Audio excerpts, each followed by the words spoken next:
بسم الله الرحمن الرحيم. ألف لام ميم.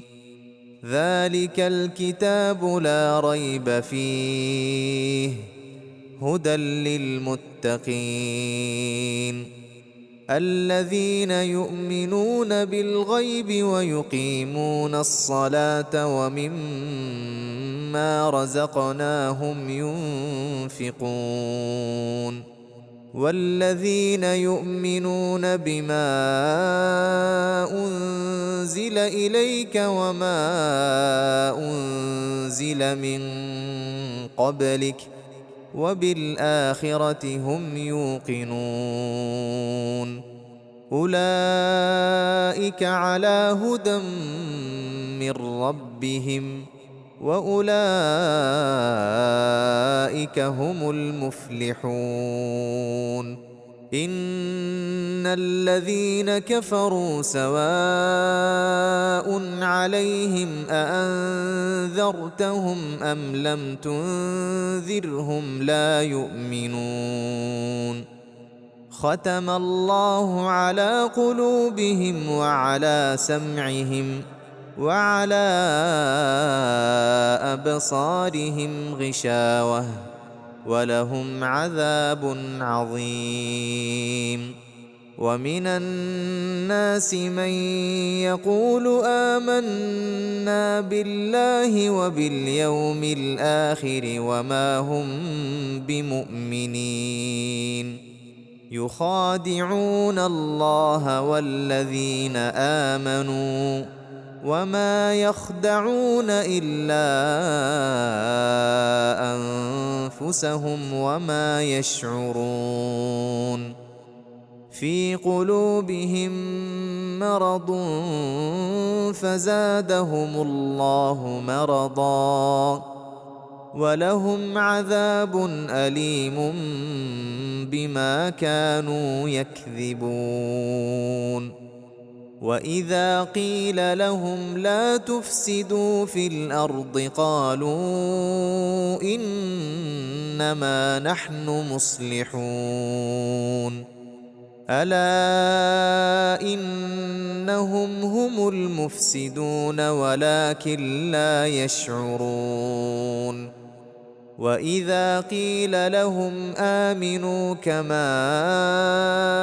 آمن الناس قالوا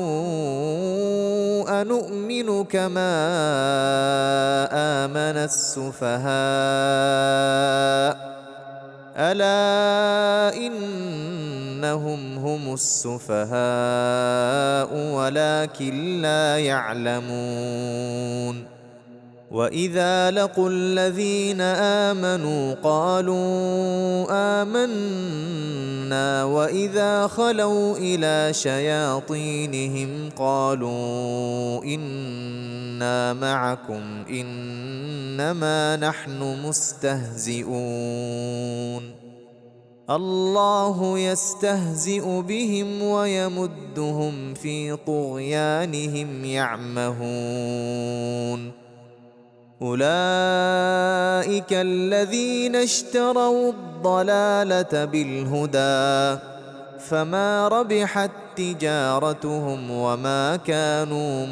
مهتدين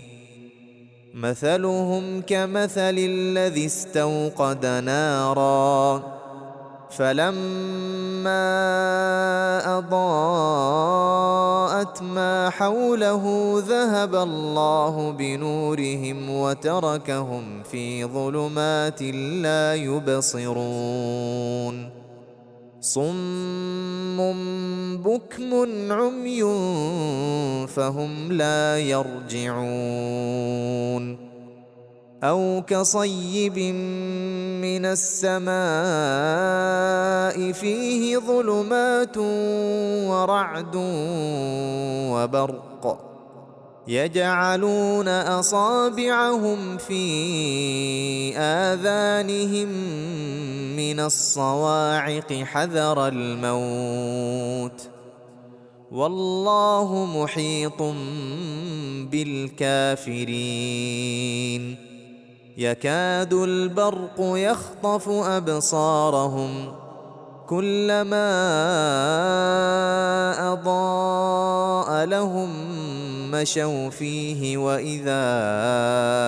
أظلم عليهم قاموا